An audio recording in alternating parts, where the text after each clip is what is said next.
Bom dia a todos. Vamos dar início à nossa conversa, à nossa mesa de debate. Chamo só a atenção de que aí na plataforma tem um chat de Q&A para irem fazendo questões também, para nós no final da nossa sessão podermos ter aqui algumas questões também que venham com os vossos contributos. Aqui do nosso lado e a todos, bom dia. Vamos se calhar fazer desta conversa algo também interativo entre todos, dinâmico, isto é, eu vou naturalmente colocando aqui algumas questões, mas vamos tentar nos complementar e trazer aquilo que é a realidade dos vossos negócios, porque é aí que conseguimos também trazer um bocadinho a aproximação daquilo que são as pessoas que nos estão a ouvir. Eu começava, se calhar, Gonçalo, com o tema dos dados. Neste momento, nós sabemos que numa área industrial, onde a Luziaves opera, existe uma grande dispersão de dados, existe uma constante procura de informação em tempo real, contínua, mas até que ponto é que isso, em vez de ser um benefício, não é complexo para a mais-valia para a função financeira? O que é que efetivamente neste momento conseguimos ter de benefício na constante atualização de dados e em dashboards realmente com valor para a área financeira? Então, Mariana, deixa-me, tentando não me esquecer de dar resposta à tua pergunta, deixa-me só contextualizar o que é o Grupo Luziaves e explicar um bocadinho da nossa dinâmica de negócio e a forma como nós estamos no setor. Pronto, o Grupo Luziaves é um grupo de referência no setor agroindustrial que está totalmente verticalizado, ou seja, toda a nossa cadeia de valor passa desde a produção e a compra de milho, temos fábrica de rações, temos fábrica de compostos para animais, temos empresas que vendem os medicamentos que utilizamos, os complexos vitamínicos que utilizamos na criação dos nossos animais, da proteína que nós colocamos no mercado, temos centros avícolas, temos centros de incubação, temos 6 unidades de abate dos nossos animais e depois fazemos toda a distribuição, e a nossa distribuição é feita tanto nas GMS como ao nível capilar. E a ligar tudo isto, temos serviços de suporte e esses serviços de suporte obviamente passam pela logística. Se nós pensarmos que o frango que eu espero que vais comer amanhã ainda está vivo hoje, eu tenho de fazer chegar o frango amanhã, e para isso preciso toda uma cadeia logística e um encadeamento de atividades. Ora, todas estas atividades geram dados. E se eu me cingir só à minha função financeira, tiver a olhar para um balanço e uma demonstração de resultados e não perceber a realidade do dia-a-dia das minhas operações, tudo isso fica desconexo. Ou seja, a função financeira tem de ser cada vez mais interiorizada junto das operações, junto do chão de fábrica, a recolha constante. Só para te dar nota de... nos últimos tempos tivemos 3 grandes fatores disruptivos. O Covid, não estávamos preparados para isso. Tivemos a gripe aviária de alta patogenicidade, que está aí e que felizmente ou infelizmente não se fala muito, porque ainda existe outro fator disruptivo, que é a questão da guerra, e tudo isso veio causar disrupção na nossa normal cadeia de valor e na nossa normal atividade. E isso obriga-nos a estar cada vez mais atentos e junto da operação, a monitorizar dados. Por exemplo, dar-te nota de nós estamos, a nossa cadeia de valor está exposta ao preço dos cereais, está exposta ao preço da energia, e só para dizer assim, o preço dos cereais é 3 vezes mais do que há um ano atrás, e isso, se eu tiver em linha de conta que isso representa 70% da proteína que eu ponho no mercado, podemos fazer a conta. Não é preciso ser bom economista para fazer a conta, para ver quanto é que isso tem de refletir em termos de preço. Se eu disser que nós consumimos cerca de 45 gigas de gás por ano, consumimos 75 gigas de eletricidade por ano, e pensarmos que eu tinha um preço fixado do gás a 15 euros o megawatt, e o gás agora está a 200 euros o megawatt, a eletricidade tinha fixado a 50, entre os 50 e os 60 euros, e agora está a 200, tudo isto são dados, e dados que eu tenho de monitorizar constantemente, e obviamente eu... quem é que são os melhores data analysts que eu tenho? São os meus colegas, são os colegas que estão no dia a dia, no chão de fábrica, porque é com eles que eu vou conseguir monitorizar e vou conseguir ter as eficiências que eu preciso em termos de processo de fabrico, por forma a que consiga chegar com o meu produto ao meu cliente final. Se disser assim, ok, tive Covid, as pessoas tiveram de consumir a mesma. Não tiveram de consumir a mesma, porque eu tive Covid, os mercados fecharam, deixou de haver turismo, perdemos cerca de 10% do consumo, porque se nós fizermos a conta que em Portugal, na norma, estavam cerca de 1 milhão de turistas por dia, isso é 10% do nosso consumo. Tenho de ajustar a minha cadeia de valor. E como nós estamos a trabalhar com animais, não estamos a trabalhar, eu digo assim, é mais simples se nós tivermos uma fábrica de fazer parafusos, que eu consigo ligar e desligar a máquina. Eu estou a trabalhar com animais, eu sou constantemente, a nossa atividade é bastante monitorizada e bastante regulada por uma série de entidades, desde entidades sanitárias, a própria Direção-Geral de Saúde, as de Gaves, a APA, o Ministério do Ambiente, e então tenho de gerir isto da melhor maneira, e tudo isto são dados que me estão aqui a saltar e que eu tenho de monitorizar, eu tenho de estar em constante sintonia com os meus colegas do ambiente, os meus colegas da produção, que estão preocupados em colocar a produção na rua, os meus colegas da logística, que estão preocupados em colocar o produto dentro das janelas horárias que são dadas pelos clientes, porque esse é o meu padrão no final do dia, é o meu cliente, é aquele que tem as suas próprias necessidades, e eu tenho de adaptar os meus produtos, tenho de adaptar os meus serviços às suas necessidades, e tudo isto está sempre a gerar dados. E esses dados, como é que nós monitorizamos? Felizmente temos ERPs robustos, temos o SAP Forano, desenvolvemos softwares de chão de fábrica, fomos buscar data scientists, fomos buscar consultores ao mercado, entidades de referência como as SAPs, as ROFs, e internalizamos tudo isso para, combinando com o know-how das pessoas que estão no chão de fábrica, possamos ter softwares mais robustos, porque isto basicamente Data Transformation, estamos a falar falando ainda um bocadinho à consultor, são 3 vetores. São pessoas, é tecnologia e são processos. E eu para isso preciso de pessoas com a noção da realidade do chão de fábrica, por forma a que os dados me cheguem rapidamente para eu tomar as decisões. Por exemplo, nas últimas 2 semanas, com os preços dos cereais a disparar, nós não podemos ficar parados, temos de reagir, e a reação não pode ser eu preparo essa informação para amanhã. Não pode ser para amanhã, tem de ser para hoje, tenho de saber agora, tenho de saber se efetivamente vou comprar cereais, porque, como te disse, sou regulado. Por exemplo, se eu decidir, nós incubamos cerca de 2 milhões de ovos por semana.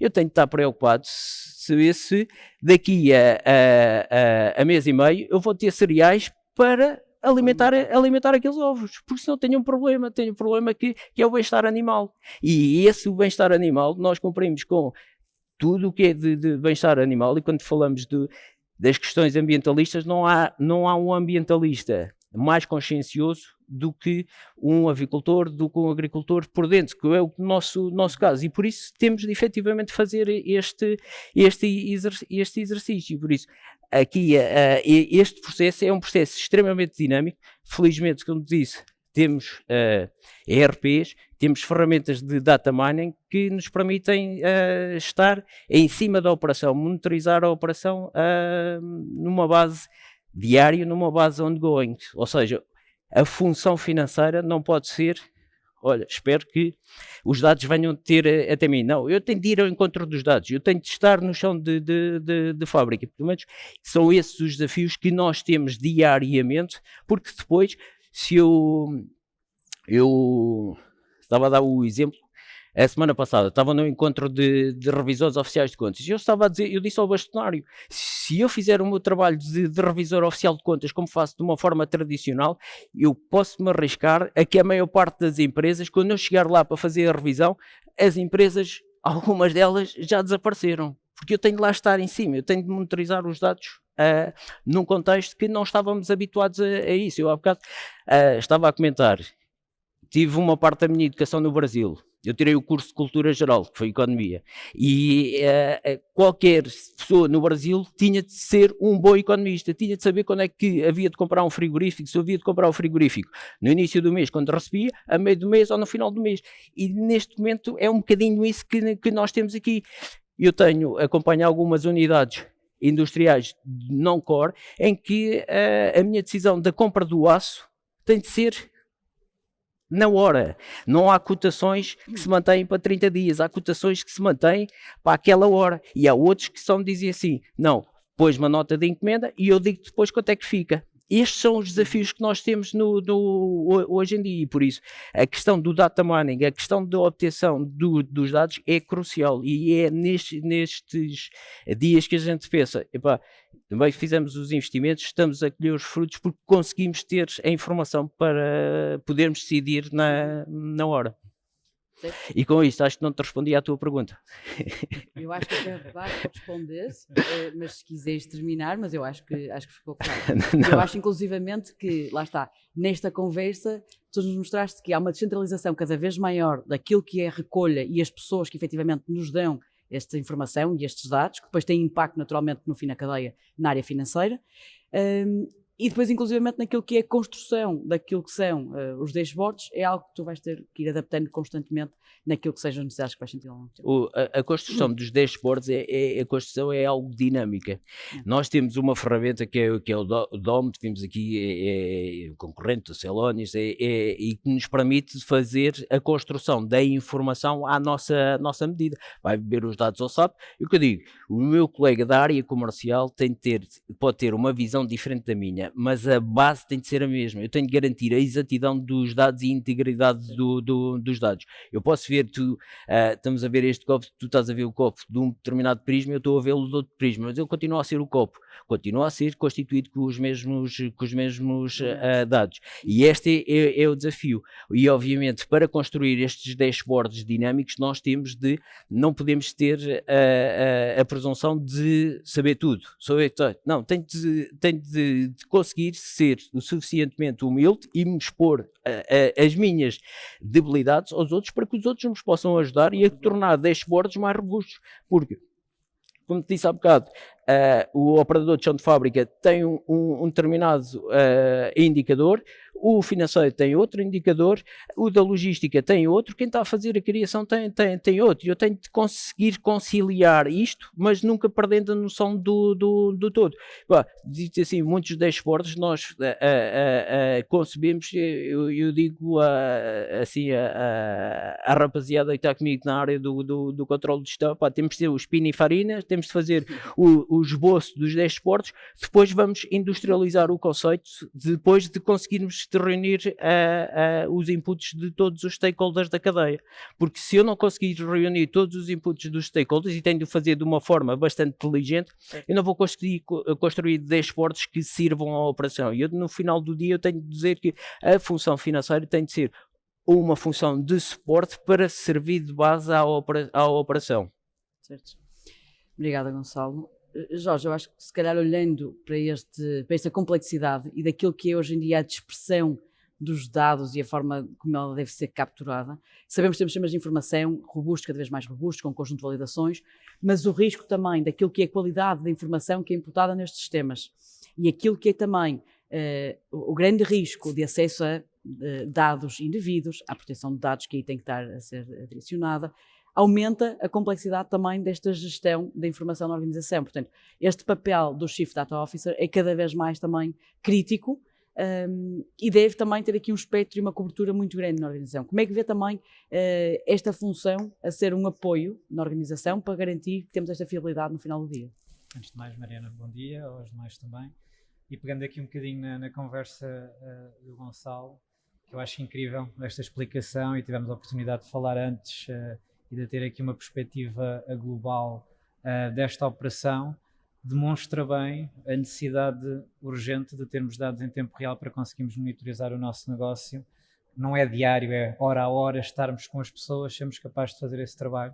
E isso também impôs às organizações olharem para o tema dos dados de uma maneira mais estratégica, de uma maneira mais holística e global.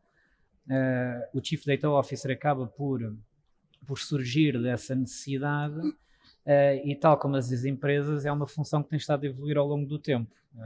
Uma função que começou muito ligada, cá está, aos temas financeiros, ao impacto financeiro, ao impacto do risco associado aos dados, e isso levou muitos a chamarem a versão 1.0 do CDO, não é? Hoje em dia vamos numa versão 4.0, 5.0, como se fala em muitas outras funções, em que o CDO sai muito desta vertente das fundações, gestão de risco, toda a componente também aliada da segurança, para uma função muito mais próxima das pessoas, do impacto, da geração de valor constante nas várias operações e nas várias soluções nas organizações. E isso é uma visão muito mais interessante, não só porque trabalhamos os dados na sua origem, na sua consistência, na sua integridade, como aqui já foi dito, mas estamos muito preocupados em gerar impacto constante nos processos e nas operações que diariamente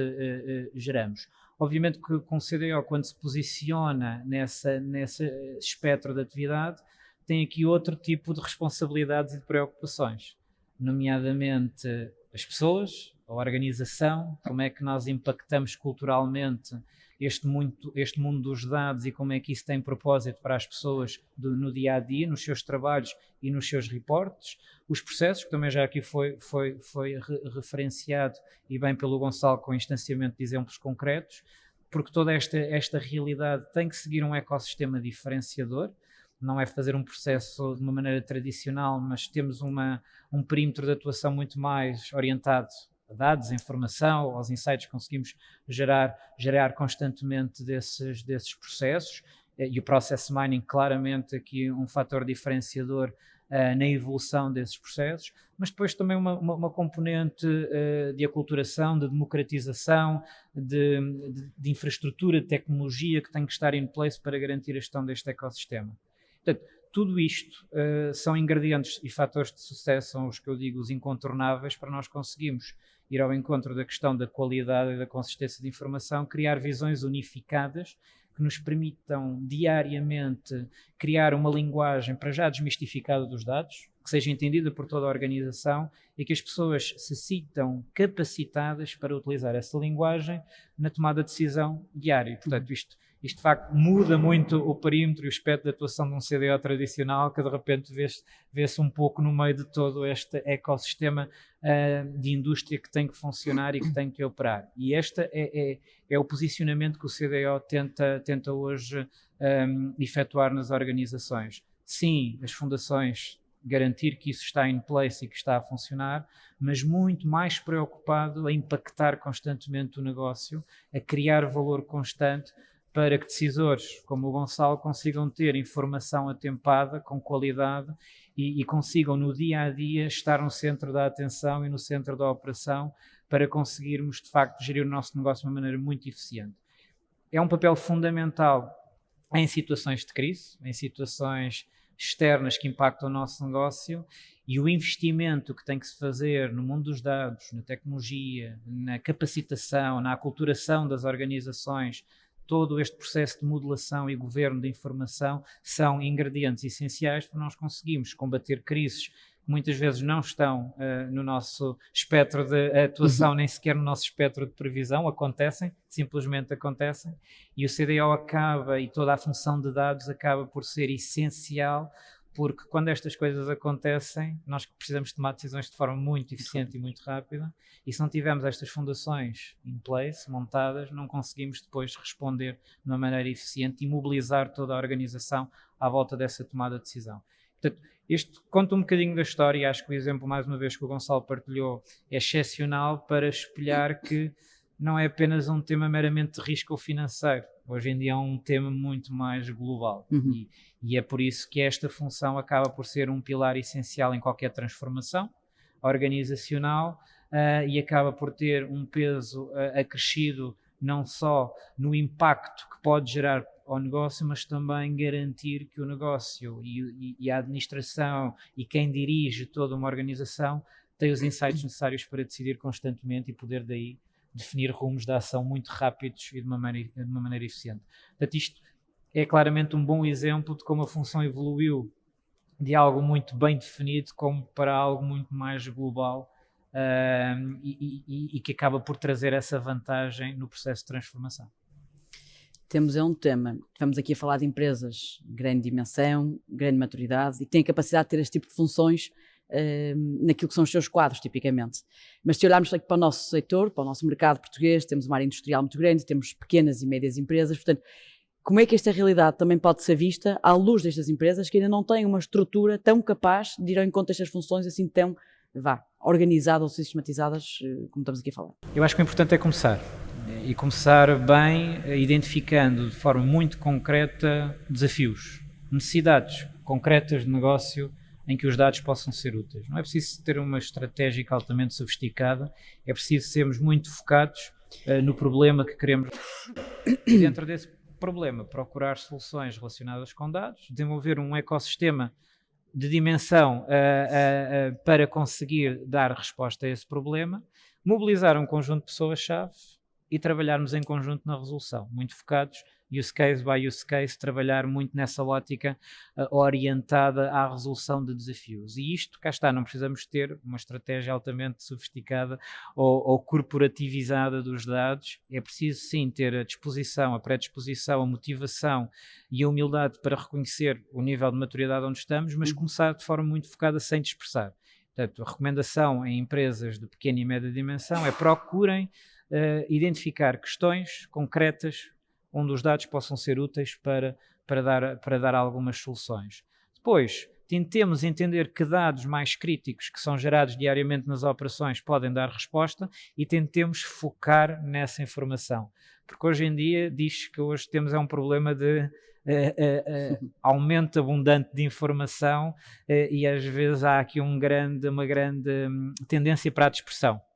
E às vezes perdemos-nos nessa dispersão. Portanto, eu acho que é muito importante dar um passo atrás e considerar efetivamente que dados críticos eu preciso de dominar e inventariar e conhecer para resolver este problema.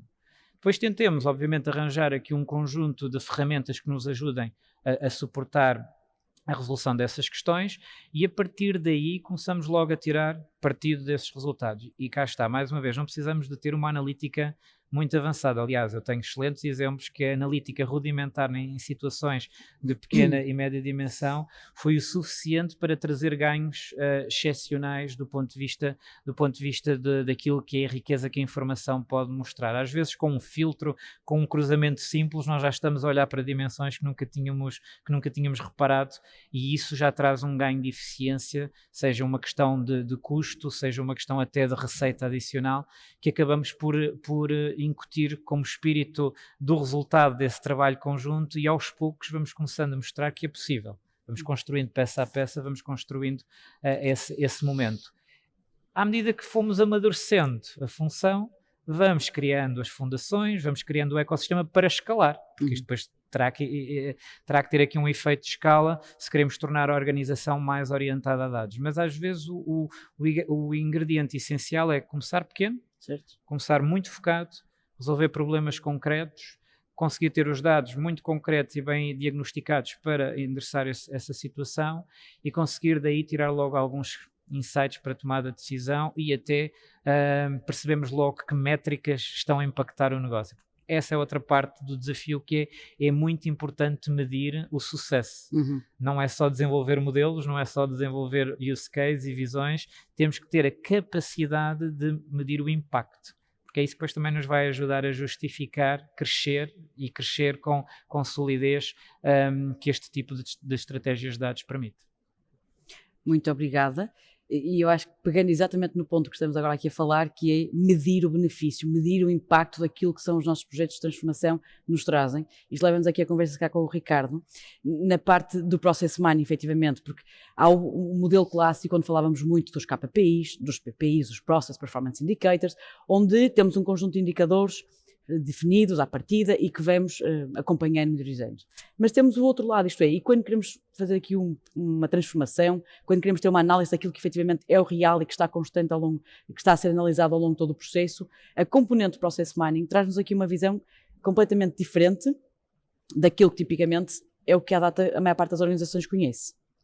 Se tiver que nos explicar também um bocadinho o que é que conseguimos de valor acrescentado àquilo que é o Process Mining, como é que ele estrutura nas organizações, o que é que nos mostrava? Bom dia a todos e queria aproveitar também para agradecer o convite para estar aqui hoje convosco.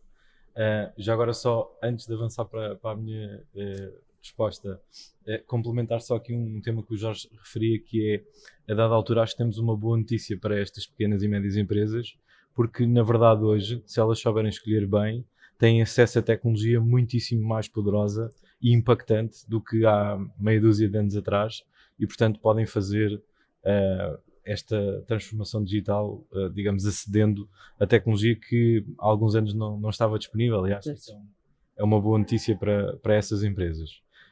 Há é que saber depois escolher bem.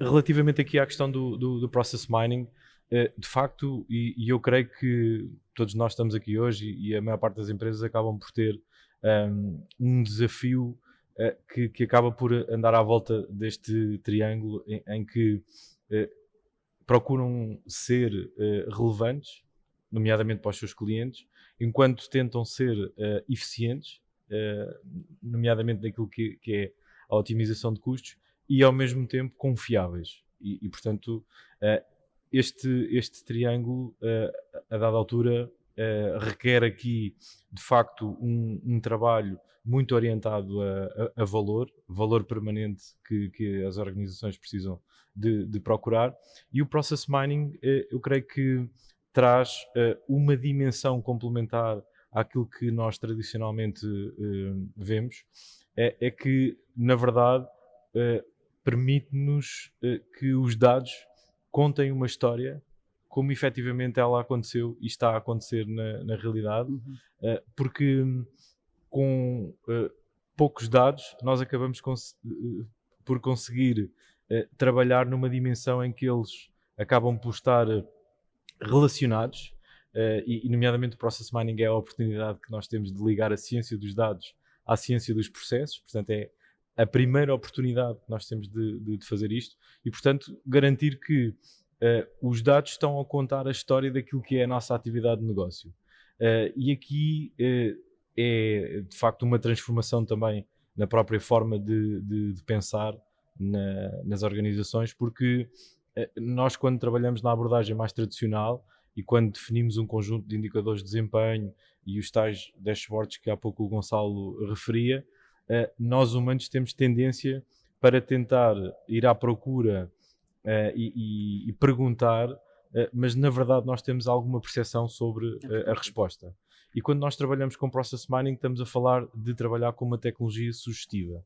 Estamos a falar de uma tecnologia que nos vai contar uma história sobre a nossa realidade que por vezes não bate certo com aquilo que nós estamos à espera e portanto surpreende-nos. E aí temos realmente que ter essa humildade de olhar para esses insights que os dados nos estão a dar e ir atrás das tais melhorias de performance que são necessárias depois implementar.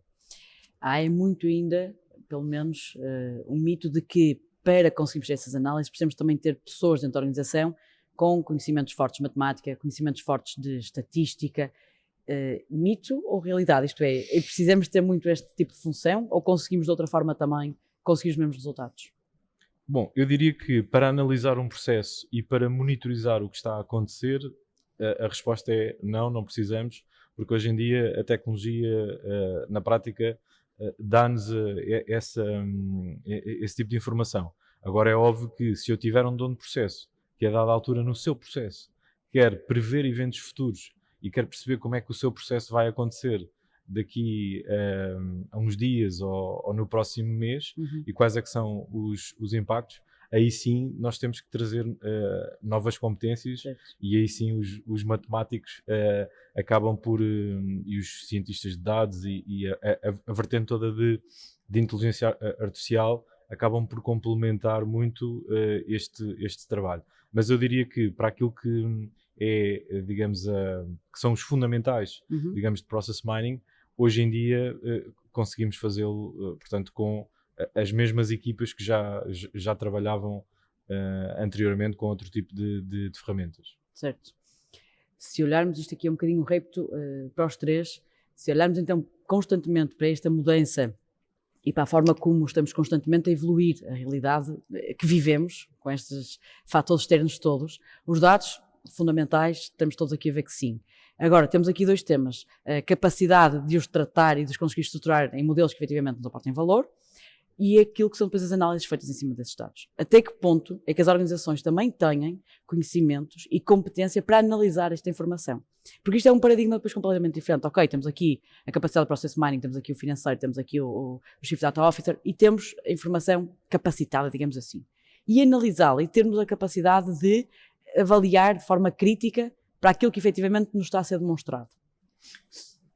Eu começava talvez... Sim, e há aí um paradigma que também queria acrescentar nessa análise, que tem a ver com o seguinte, que é, muitas vezes nós estamos a olhar para os dados e estamos a ver o que é que está a acontecer, estamos a ver quando é que aconteceu, mas há uma parte da história que nós não estamos a ver logo de forma direta, e o Process Mining vem-nos ajudar, que é como é que aconteceu e porquê é que aconteceu. E essa é, digamos, uma das disrupções que nós temos aqui, falando do Process Mining, e, portanto, a título complementar, com base em tudo aquilo que nós já possamos ter, do ponto de vista de informação de gestão, esta mecânica é também muito importante. Porquê? Porque hoje em dia os donos de processo precisam de trabalhar muito, não aquilo que eles já conhecem sobre os seus processos, mas muito aquilo que são todas as exceções, todas as variantes que existem aos processos, e que muitas das vezes nós, com o nosso próprio viés humano, pensando que os processos acontecem de uma determinada forma, acabamos por não configurar as ferramentas num sentido que está, digamos, a reproduzir a realidade da nossa operação. Eu dou um exemplo muito concreto, só para concretizar. Imaginem um processo relativamente simples em que eu tenho clientes que procuram cancelar um determinado serviço. Este é o primeiro evento. O segundo evento é um evento meu que vou cancelar então esse serviço, esse contrato. E depois tenho um terceiro evento em que, na verdade, o que eu tenho que fazer é informar os meus clientes desse cancelamento. Numa abordagem tradicional, o que é que a maior parte das empresas fariam? Portanto, iriam tentar medir o tempo médio entre um cliente pedir o cancelamento do serviço e o evento final em que nós estamos, digamos, a informar o cliente desse cancelamento. A questão é que no mundo real isto não funciona assim. No mundo real, a dada altura, o cliente faz esse pedido, mas podem acontecer uma série de distorções ao meu processo, uma série de exceções, e na verdade eu posso não ter conseguido cancelar o serviço porque me faltava algum tipo de informação, ou eu posso não ter informado o cliente porque tive um problema qualquer de sistemas, e a dada altura até posso ter uma situação que é clientes que já me estão a pedir novamente para cancelar o serviço. E portanto, se eu for para uma abordagem tradicional em que tenho KPIs e estou a ver pura e simplesmente quantos clientes é que me estão a pedir, eu a dada altura começo a perder a noção da realidade, porque tenho clientes que me pediram uma só vez, tenho clientes que já me pediram mais do que uma vez, e portanto é nesta base que o Process Mining acaba por nos ajudar a resolver aqui a equação. Força, já. Sim, o Process Mining é um excelente exemplo. Obviamente que, olhando para o tema dos dados como um todo e pegando ali um bocadinho na questão da capacitação, temos muitos outros bons exemplos nas organizações. O Process Mining é de facto um deles, mas depois temos pessoas que trabalham modelos analíticos, há outras pessoas que trabalham os dados para aferir risco, ou seja, temos múltiplas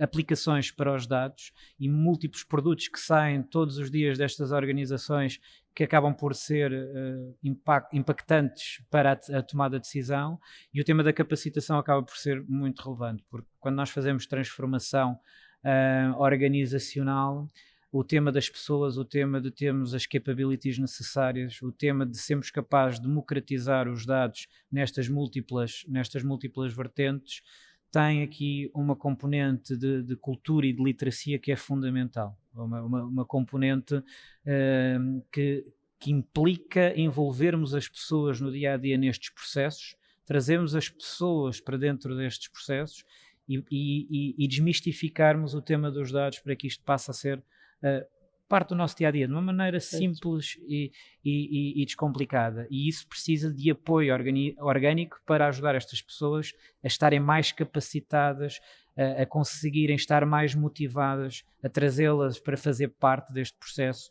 E é por isso que os programas de literacia de dados, de aculturação, são fundamentais neste processo, não só para criar uma linguagem unificada em toda a organização, mas para trazer aqui competências de formação, de upskilling, que são absolutamente fundamentais nesse aspecto. Eu aqui posso dar, por exemplo, a Galp lançou há pouco tempo um programa gigante de literacia de dados para toda a organização, estão envolvidas mais de 6.000 pessoas, exatamente para nós garantirmos que, para além da tecnologia, para além dos processos, para além de todos estes produtos que nós podemos retirar dos dados das mais variadas vertentes, temos a componente humana envolvida neste processo de transformação. Porque no final do dia são as pessoas que vão utilizar os dados e é para as pessoas que estes propósitos têm sentido, para que as pessoas também possam, de uma forma muito natural e não imposta, trazer esta realidade para o seu dia-a-dia, tomarem decisões mais informadas. E é este ecossistema que nos vai permitir evoluir para uma realidade muito sofisticada do ponto de vista de dados e de evolução de negócio. Nós estamos aqui a chegar ao fim, mas eu queria só pegar numa última questão, Gonçalo.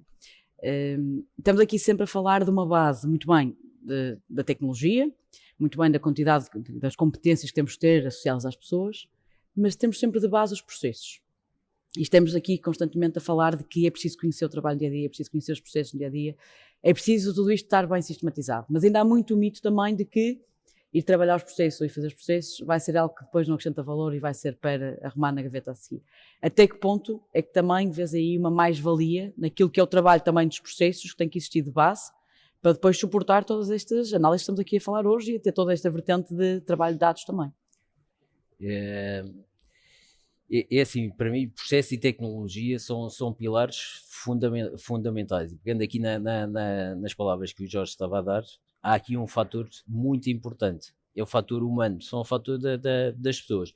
Se nós pensarmos e fizermos só um exercício, eu hoje em dia, eu saí de casa, estou a ser monitorizado, tenho o telemóvel no bolso, estou a ser monitorizado, tenho dados, estou a emitir dados, o meu carro emite dados. Eu cheguei aqui, não passei o cartão, porque já não tinha o cartão para entrar, mas estava a transmitir dados. Se nós olharmos para isto, nós diariamente recebemos mais dados do que uma pessoa no início do século passado recebia, se calhar, durante quase toda a sua vida. E isso é que a gente tem de ter a noção.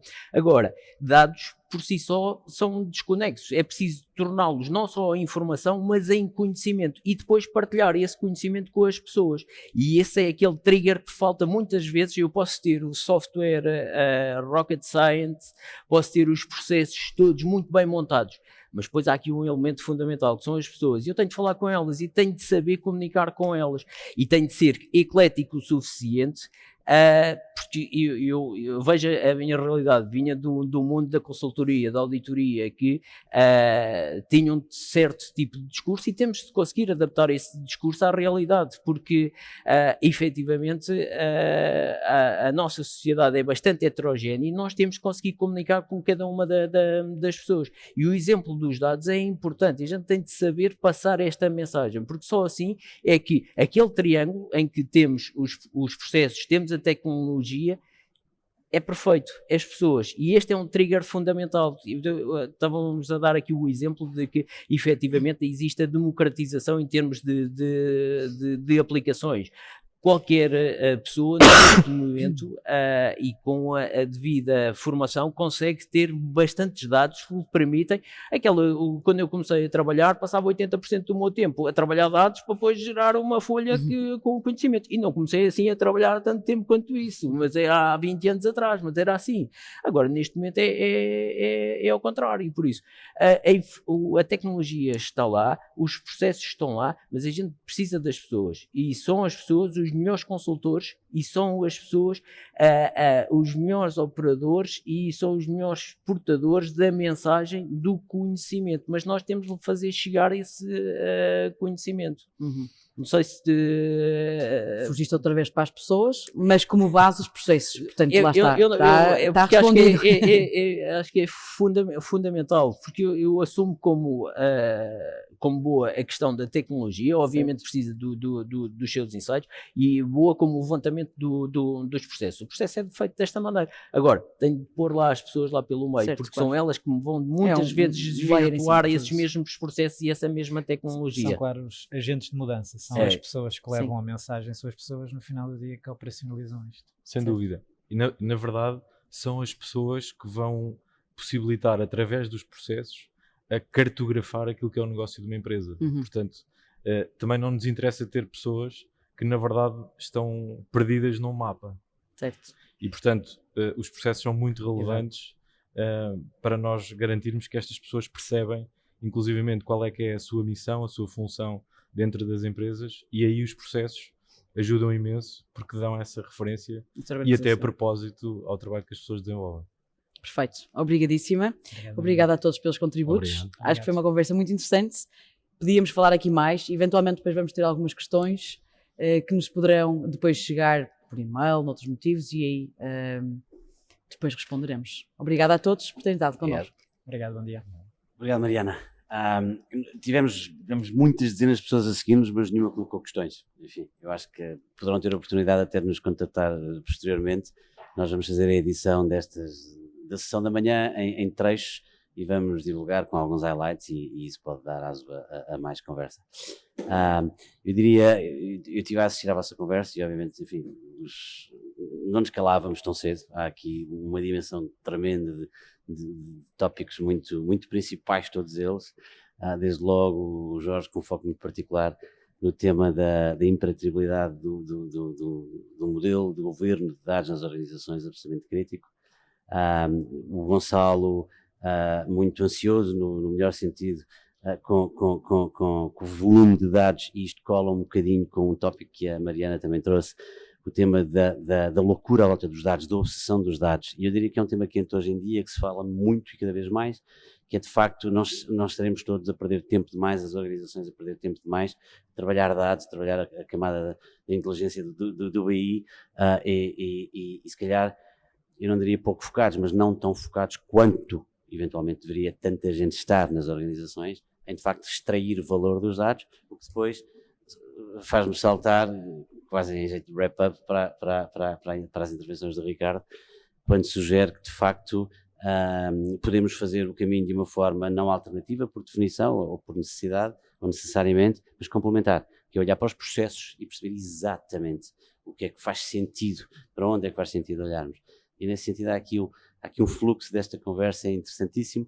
Eu sei que tocaram nessa conversa e eu arriscar-me a levantar aqui só um tópico, que é um tópico, não lhe chamo dramático, mas com algum drama, mas ainda assim com algum drama para muitas organizações, as vossas certamente também, que é o tema do talento, da quantidade, eu não lhe vou chamar da qualidade, da especificidade e de que vias de facto teremos pela frente para combater este problema que temos, para que tudo isto faça mais e mais sentido. Há pouco, numa conversa que estávamos a ter antes de começar esta sessão,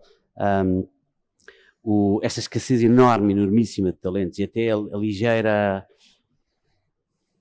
vou ser atrevida a apelidar de arrogância, desta camada mais nova, que está a sair bem formada, mas que está a dar ao luxo, que é uma coisa que gerações anteriores jamais tiveram, de escolher, não é com arrogância, até com propriedade na maior parte dos casos, porque há muita gente com muita qualidade, mas até a escolher e quase que a customizar a oferta que querem receber das organizações e a não a funcionar ao contrário.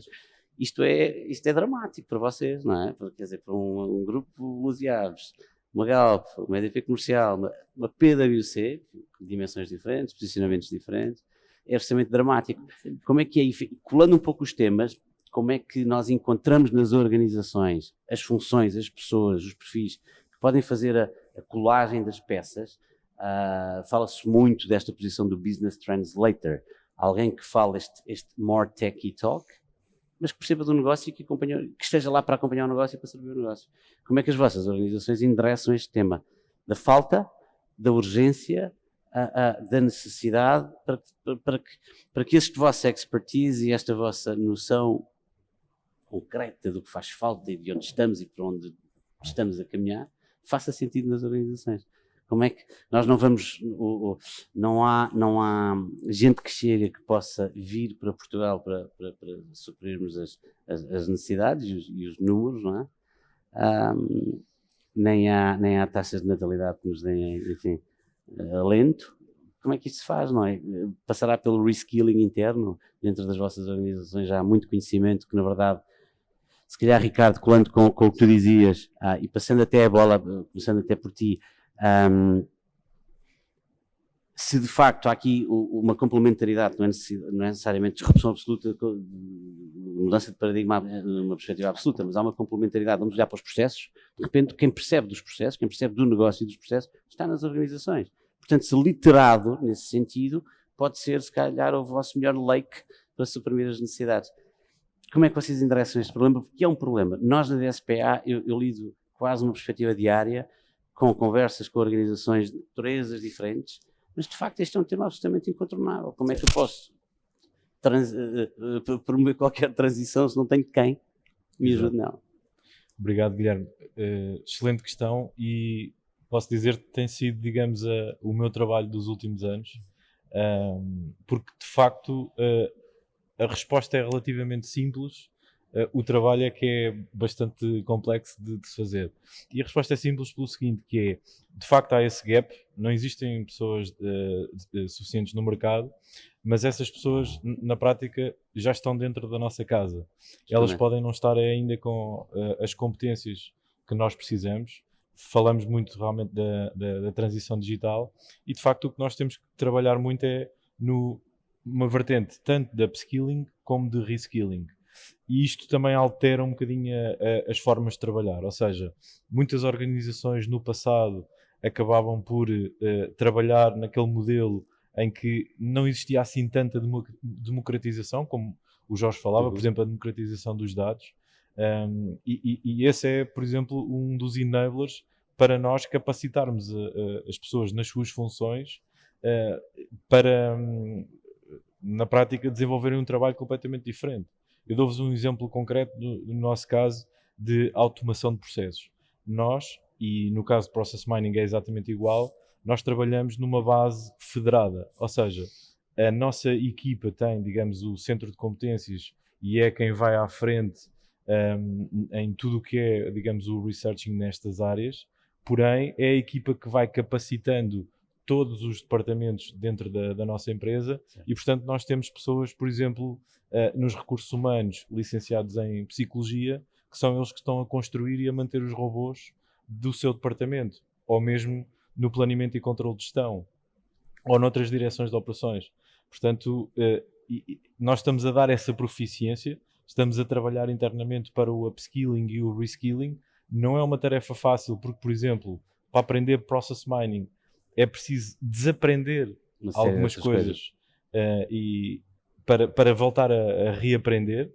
É um caminho que se faz, mas eu diria que, portanto, a resposta é muito pela via da democratização, da formação e da criação desse talento.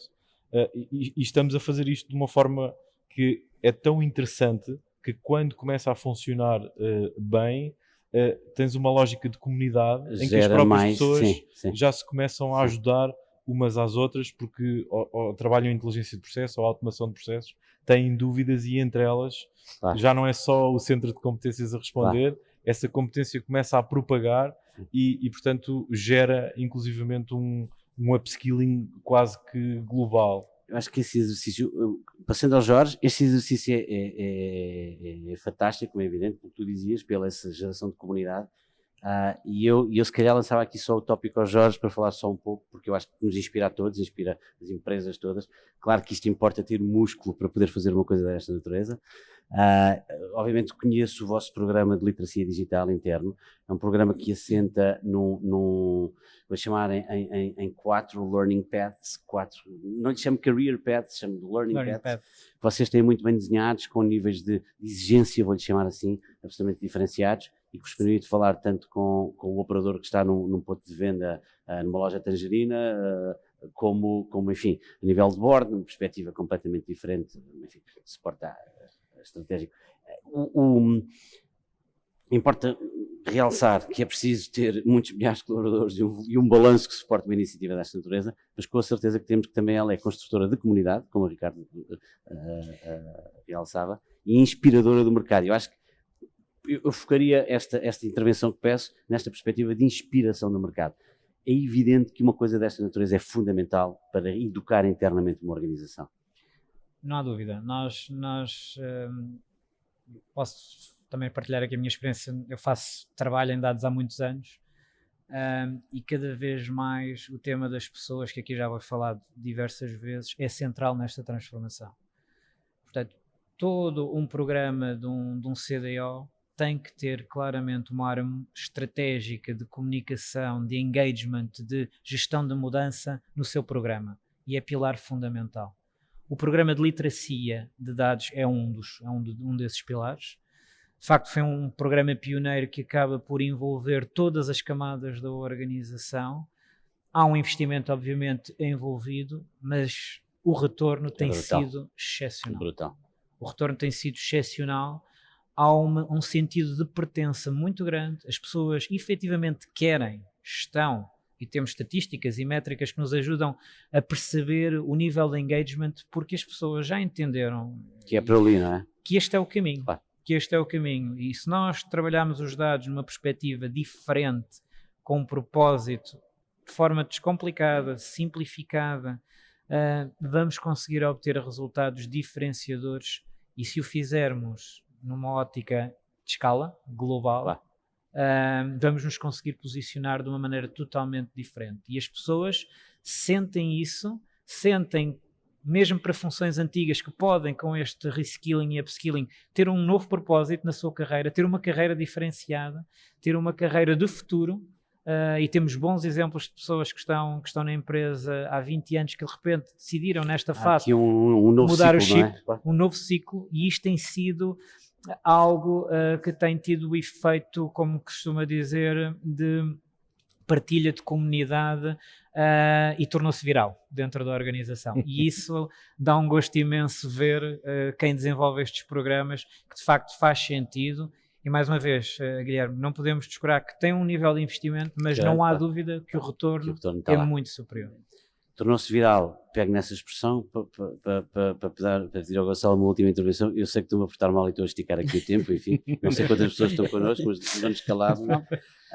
Este vírus é muito mais difícil de disseminar numa organização como a vossa, em que de facto os perfis não sei que número de trabalhadores, de colaboradores tenham, mas imagino que as centenas larguíssimas, se não milhares, não faço ideia, Gonçalo, milhares.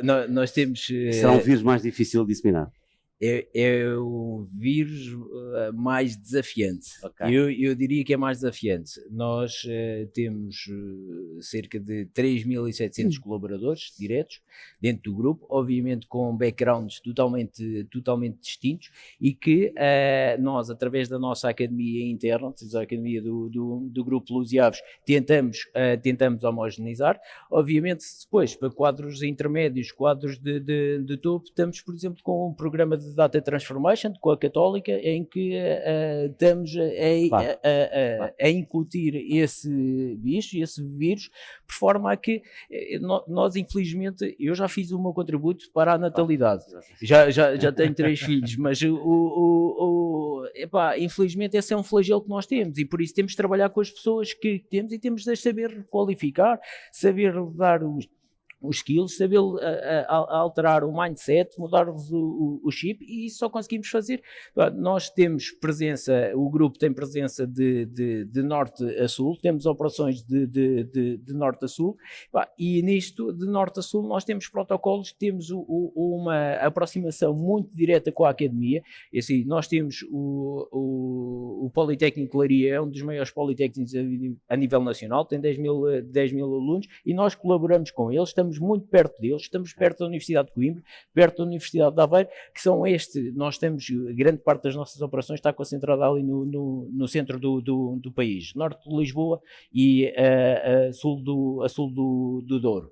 Pronto. E é aí que nós procuramos protocolos diretos com a academia para poder formar as nossas pessoas e dar formação à medida das suas necessidades. Agora, não é um fato que não seja um fato preto à porta, tem de ser ajustado à realidade de cada uma dos nossos colaboradores. Desafio vírus permanente.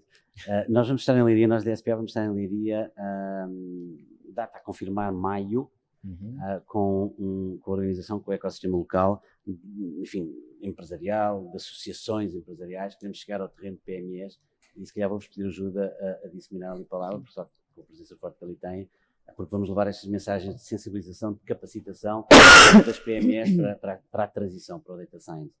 Temos um projeto em curso e depois vou chatear com isso.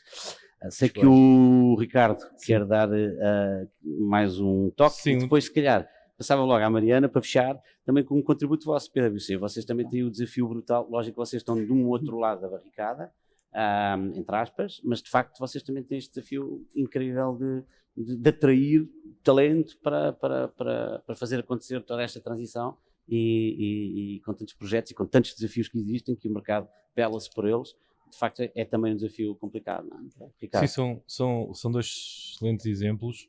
Aliás, eu queria aproveitar até para dar os parabéns ao Jorge por esta iniciativa, que é, como tu dizias, Guilherme, realmente é inspiradora para o mercado, e portanto acho que é bom nós termos várias empresas que na prática desenvolvam programas desta natureza. Eu ia só dar também aqui uma outra nota, aliás, revelador de literacia e maturidade também ao nível executivo, porque esse também é um aspecto bastante relevante para que estes programas apareçam. E dar uma outra nota também, que é, nós estamos a transformar a formação em uma coisa que lhe chamamos formulação. E qual é a diferença entre formação e formulação? É que se nós complementarmos essa formação com experiências imersivas em que as pessoas transportam para o seu dia-a-dia esse conhecimento novo em casos reais, em projetos concretos, então aí o impacto é muito maior, porque é a diferença entre nós aprendermos uma língua à distância ou de repente irmos para um determinado país aprender uma língua nova. E esse é um trabalho que estamos a fazer, que é muito na linha de, ok, temos várias formas de passar e dar formação, mas mais do que dar formação é garantir que conseguimos formulação. E a formulação é, na prática, o estágio de evolução dessa formação. Faz sentido. Através de experiências imersivas. A seguir à formação, sim. Bom, Mariana, para fecharmos aqui com esta visão diferente, não é? Assim, um bocadinho da realidade, tanto da organização dos mercados, falar aqui mais da área da consultoria.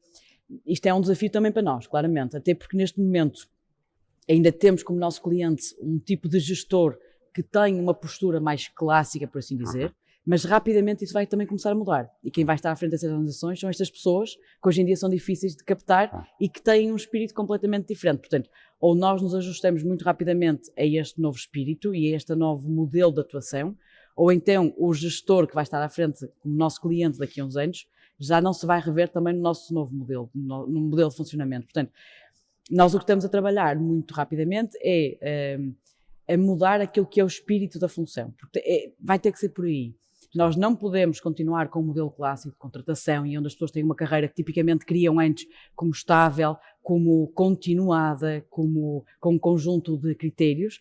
Hoje em dia tem que trazer muita experiência diferenciadoras, tem que ser muito mais dinâmica, tem que ser muito mais apelativa no sentido lato da função. As pessoas não se cingem àquilo que executam, elas querem perceber como é que aquilo tem impacto no mundo como um todo, como é que aquilo efetivamente é diferenciador na sua experiência de vida pessoal e, portanto, o nosso trabalho tem sido muito esse agora, que é mudar o perfil de função que temos internamente para o encontro do perfil do mercado, porque se formos buscar da mesma forma como estávamos a ir buscar, não vai ser a resposta. Porque estes senhores estão à frente.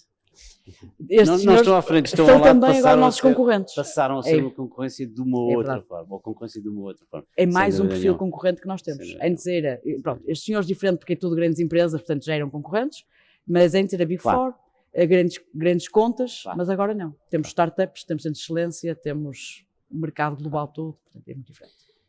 Fecho com o último agradecimento à PwC Portugal, na figura, na pessoa da Mariana hoje, que esteve aqui a liderar esta sessão, o Paulo Ribeiro, a semana passada, a partner da PwC também que esteve connosco, aos convidados da semana passada, da sessão da semana passada, aos convidados de hoje. Mais conversas destas haverão necessariamente pelo interesse e pelas mensagens que são passadas e pela esta capacidade destes temas e pela vossa voz serem inspiradores, de facto, da transição que todos queremos. Todos queremos um bolo maior para que as fatias de cada um sejam necessariamente maiores e melhores. Muito obrigado a todos, uma vez mais. Obrigado à PwC por esta parceria, este empowerment da DSPA também. E voltamos em breve. Obrigado a quem esteve connosco. Vamos disponibilizar as gravações destas sessões nas nossas redes, no nosso site por aí fora, e estamos em contacto. Muito obrigado e até breve.